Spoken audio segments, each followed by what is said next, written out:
Isipin nyo mga idol, isang bersyon ni Killua na lumampas sa limitasyon ng kanyang nen. Hindi na lang siya ang batang assassin ng Zoldyck, kundi isang nilalang na halos Diyos na sa bilis at kidlat. Pero posible nga ba yun mga idol? At posible bang magkaroon ng adult form si Killua tulad ng ginawa ni Gon? Unang-una, alamin muna natin kung bakit nag-transform si Gon bilang adult form. Ginamit niya ang pinakamadilim na konsepto ng Nen, ang condition and vow, ang oath and limitation. Ibinigay niya lahat ng potential niya kapalit ng instant power para patayin si Pitou. Literal na sinakripisyo niya ang kinabukasan niya kapalit ng sandaling lakas. Kung i-apply natin ito kay Killua, posible rin ba siyang magkaroon ng ganong bersyon? At ang sagot natin ay oo, pero ibang klase ito mga idol dahil si Killua ay transmuter. Ibig sabihin, kaya niyang baguhin ang properties ng Nen niya. Ginamit niya to para gawin itong kuryente na Godspeed. Pero ang transmutation niya ay hindi lang basta kopya ng kuryente, konektado ito sa emosyon niya. Ang kidlat ni Killua ay galit, adrenaline, takot at instinct na pinagsama kapag dumating sa punto na ilalagay niya ang sarili sa sitwasyon ng gaya ni Gon. Halimbawa ay pagsasakripisyo niya ang buhay niya para kay Alluka o Gon.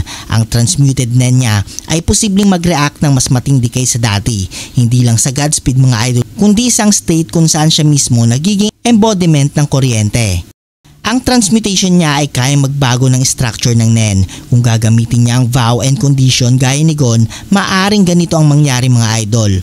I'll give up my humanity if it means protecting Alluka. Sa ganitong panatap, pwede maging transcendent lightning being si Killua at hindi siya literal na matanda pero may physically evolved, mature body, heightened reflexes at unlimited Nen current flow.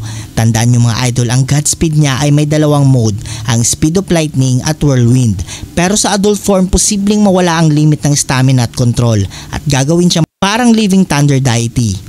At gaya ni Gon, hindi libre ang ganitong kapangyarihan. Kung gagamit si Killua ng condition and vow, posible niyang masunog ang nervous system niya dahil sa overcharge ng aura at tuluyan mawala ang emosyon dahil ang kuryente niya ay magiging pure instinct o mamatay agad pagkatapos mag-transform kasi ang essence ng transmuter ay emotional driven Nen. Kapag nawala yun, mawawala rin ang essence ng pagkatao ni Killua. Ang adult Killua ay hindi lang transformation. Ito ay simbolo ng pag-alis sa kanyang pagkabata at trauma bilang assassin. At si Gon nagbago dahil sa guilt at vengeance. At si Killua kung sakaling magbabago dahil sa pagmamahal at proteksyon, yun ang magpapahiwalay sa kanya. Ang adult Killua ay hindi bunga ng puot, kundi ng sacrificial love. At kung iisipin nyo mga idol, si Togashi hindi basta-basta nagbibigay ng transformation. Pero sa pattern ng Hunter x Hunter, bawat Nen awakening ay emotional. So kung magkakaroon ng adult Killua, ito ay lalabas lamang sa moment ng matinding emotional crisis. At gaya ni Gon mga idol, hindi ito magiging permanenteng power up, kundi isang final trump card, isang sandaling anyo ng ultimate lightning. Ang adult Killua ay hindi lang mas malakas na bersyon ng batang assassin, siya ang simbolo ng sakripisyo, bilis at kuryenteng hindi na kayang pigilan ng kahit ng kapalaran. Kung sakaling mangyari ito mga idol, baka pati si Netero ay mapapangiti dito dahil isa na namang batang Freaks era ang lumampas ang gana ng Nen. Kung nagustuhan mo ang video nito, huwag niyong kalimutang mag-like at subscribe at i-hit the notification bell button para updated kayo palagi sa ating video. Maraming salamat.